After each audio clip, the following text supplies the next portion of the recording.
Hi viewers, Kumbh Mela, Maha Kumbh Mela, అర్ధకుంభమేళ ఇవేంటి ఏంటి? కొద్ది రోజుల క్రితం అఘోరీని అంటూ వచ్చి గొడ్లిప్పుకొని వచ్చి హడావుడి చేసినాడు ఒక ట్రాన్స్జెండర్. అదంటే సనాతన ధర్మాన్ని కాపాడుతున్నట్టు హడావుడి చేశాడు. మూర్ఖంగా తెలిసి తెలియనితనంగా ఓవర్ హైప్ ఇచ్చేసి మీడియా వాళ్ళు, యూట్యూబ్ వాళ్ళు నానా కంపు చేశారు. నేనైతే నా దాంట్లో ఒకటే వీడియో ఇచ్చాను. ఆ తర్వాత నిజమేంటి అబద్ధం చెప్పి క్లోజ్ చేసి అవతల పడేసాను. ఈవెన్ ఆ వీడియో కూడా నేను తీసి అవతల పడేశాను. ఎందుకంటే గణేష్ గోల్డ్ తాకట్టులో ఉన్న బంగారాన్ని విడిపించి కొనబడును. సంప్రదించండి 9966561144. మీడియాలో అసలు నాగ సాధువులకు సంబంధించి, అఘోరీలకు సంబంధించి long back 2 years back video ఇచ్చి కూడా నేను మొన్న ఈ ట్రాన్స్జెండర్ వచ్చేసిన హడావుడికి మీడియా ఇచ్చిన హైప్ దెబ్బకి తెలుసు నేను కూడా వాళ్ళ ఫ్లోలో వెళ్ళిపోయా. బట్ ఒక్క వీడియోకి నాకు డౌట్ వచ్చి ఆగిపోయా. బట్ మిగతా కుప్పల వీడియోలు ఇచ్చుకుంటా పోయారు. సో ఇప్పుడు ఇది ఎందుకు గుర్తు చేస్తున్నానంటే, నాగ సాధువులు ఉన్నారు కదా, ఆడవారు ఉంటారు అందులో. వాళ్ళ ఒంటి మీద గురియా ఐ థింక్స్ ఆ వస్త్రాన్ని వాళ్ళు అనటం అదేంటంటే మిషన్ మీద కుట్టు వేరేది. ఒక వస్త్రాన్ని, ఏక వస్త్రాన్ని శరీరం ధరిస్తారు. కఠినమైనటువంటి నియమ నిబంధనలు ఉంటాయి వాళ్ళకి. మరలా అఘోరీలు ఉంటారు, అఘోరాలు ఉంటారు. ఆడవారికి సంబంధించి కావచ్చు, మగవారికి సంబంధించి కావచ్చు. మీరు మొత్తం చూసుకుంటూ వెళ్తే ఎక్కడ కూడా ఆడవారు నగ్నంగా ఉండరు. ఒంటి మీద బట్టలు ఉంటాయి. బట్టల మీద ఒక క్లాతే ఉంటుంది, ఏక వస్త్రం, కాషాయ వస్త్రం అన్నట్టు ఉంటుంది. ఈ నాగ సాధువులు ఎక్కడి నుంచి వస్తారు? అఖాడాలు అంటారు, లేదా అఖారాలు అంటారు. ఇవి వారణాసిలో 2 ఉంటాయి అతి పెద్దవి, అండ్ రిమైనింగ్ చాలా చోట్ల ఉంటాయి. అక్కడ ఈ అఖాడాలకు సంబంధించి మెయిన్ పర్సన్ మహామండలేశ్వరుడు అని అంటారు.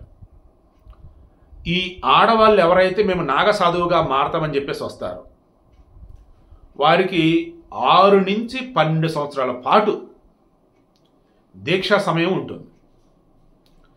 కఠిన నియమ నిబంధనలు ఉంటాయి. శివనామస్మరణ, ఆహారం, అలవాట్లు, ప్రతిదీ కూడా ఎలా అంటే ఆల్మోస్ట్ మేము ఇక చనిపోయాం, మేము ఆ శివనామస్మరణలో ఏదో ఒక రోజు ప్రకృతిలో ఐక్యమైపోతాం, ఈ దేహాన్ని వదిలిపెట్టేస్తామంటూ వాళ్ళు ఆ స్వామివారికి సంబంధించి తమ అర్పించుకోవటం అన్నట్టు. మరల ఇక్కడ ఎక్కడ కూడా ఎటువంటి లైంగిక పరమైనటువంటి ఆలోచనలు కానీ, ఇహపర భోగాల మీద వ్యామోహం కానీ దరిదాపులలోకి రావు. నియమనిష్టలు చాలా కఠినంగా ఉంటాయి. ఎర్లీ మార్నింగ్ లెగవటం, ప్రాతకాలంలో లెగవటం, ఆ నదుల్లోని స్నానాలు చేయటం, ఆ తర్వాత అఖాడాలలోనే ఉంటూ శ్లోకాలు లేదన్నప్పుడు దీక్షలో ఉంటూ, ఆ తర్వాత మరల స్నానం సాయంత్రం అన్నట్టు అలా చేసి మరల. వీరికి సంబంధించి మామూలుగా 16 అలంకారాలని చెప్పేసి అంటూ ఉంటారు. మనకి వీళ్ళకి 17 అలంకారాలు అంటూ ఉంటాయి. ఆ జుట్టుని ముడివేయటం కానీ, చేతికి పెట్టిన రింగ్ కానీ, ఈ కాషాయ వస్త్రాలు కానీ, లైక్ ఈవేలో నుదుటిన ఖచ్చితంగా తిలకం అనేది ఉంటుంది. సో ఇప్పుడు విషయం ఏంటి, నాగ సాధువులు అన్న వాళ్ళు అసలు నార్మల్ డేస్లో ఎక్కడ ఉంటారు? వాళ్ళు ఎక్కడ ఏ మీడియా కంట పడరు, పబ్లిక్లో ఎక్కడ ఉండరు. కొండలు, కొండ గుహలు అనేటువంటి ప్రాంతాల్లో దీక్షలో ఉంటారు. లేదు ఈ అఖాడాలు అంటూ ఉంటాయి, అఖారాలు అంటూ ఉంటారు, అక్కడ దీక్షలో లైక్ ఆ వేళ అక్కడే ఉంటూ ఉంటారు. తర్వాత హిమాలయాలకు వెళ్ళేవాళ్ళు కొంతమంది. ఇప్పుడు ఈ మహాకుంభమేళ జరుగుతున్న ప్రాంతానికి వాళ్ళు వస్తారు కదా, ఆ వచ్చిన తర్వాత కూడా వీళ్ళలో సూక్ష్మ శరీరం గలవాళ్ళు ఉంటారు కొంతమంది. మన ముందు పెద్దగా కనిపిస్తారు, వెళ్తూనే అసలు ఏమైపోయారో తెలియదు, సూక్ష్మ శరీరం దాల్చి మాయమైపోతారు. ఇంకా అన్ని పవర్స్ అంటే వాళ్ళకి. మరి ఎలా? కొంతమంది అసలు ఒంటి మీద అసలు వస్త్రాలు ఉండవు మగవాళ్ళకి. మరి ఎలా ఏంటి అంటే అగ్ని సాధన, అగ్ని జపం లాంటిది అనుకోవచ్చు. ఇంటర్నల్గా కుండలిని శక్తిని వాళ్ళు మేలుకొలుపుతారు. దాని ద్వారా ఏమైందంటే వాళ్ళ బాడీలో వేడి జనరేట్ అయింది. ఇందాక తపస్సు అని చెప్పాను. ఆ తపస్సు కాలంలో ఏంటంటే వారిని వాళ్ళు మనసుని, శరీరాన్ని కంట్రోల్ చేసే శక్తిని పొందగలుగుతారు.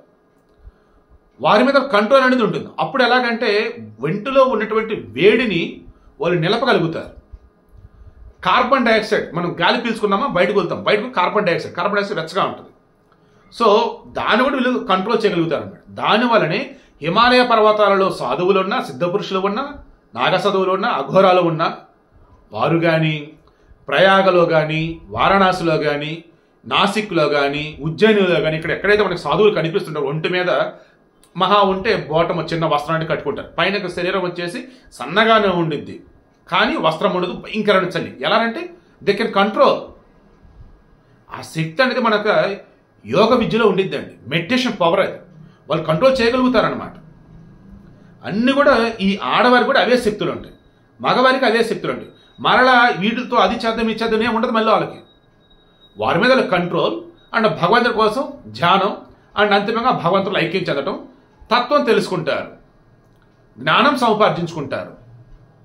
సో ఇదన్నమాట. ఇక మహాకుంభమేళాకు వచ్చున్నారు. మొదటి స్నానం వాళ్ళు ఈ రోజే జరుగుతున్నది.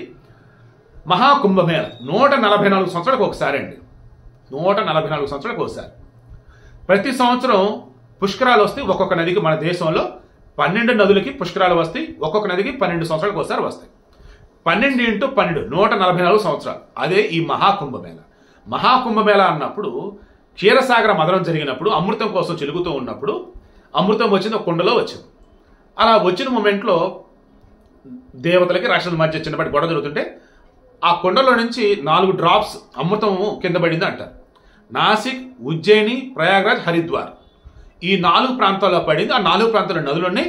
అక్కడ పరమ పవిత్రం, అక్కడ కుంభమేళాలు నిర్వహిస్తూ ఉంటారు. ఈ మహాకుంభమేళా అన్న చూశారు, అది వచ్చేసిందంటే ఈ 12 నదులకి 12 సార్లు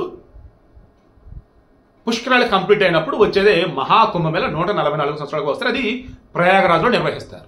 ఎందుకంటే ఇక్కడ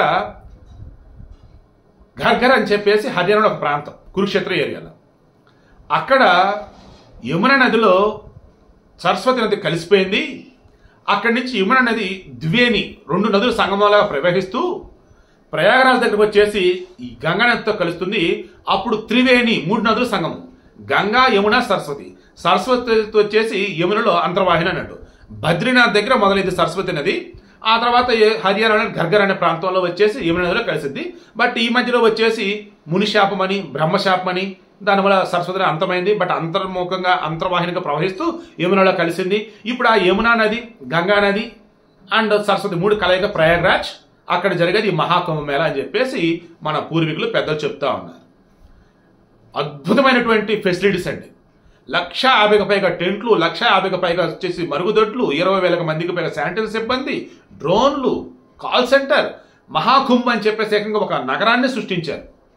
ఏకంగా ఇప్పుడు ఎక్కడైతే ఈ ప్రయాగ్రాజ్ ప్రాంతంలో ఎక్కడైతే ఈ మహాకుంభ్ అని చెప్పేసి ఒక నగరాన్ని సృష్టించున్నారో దాని ఒక సెపరేట్ డిస్ట్రిక్ట్ కూడా అనౌన్స్ చేశారు.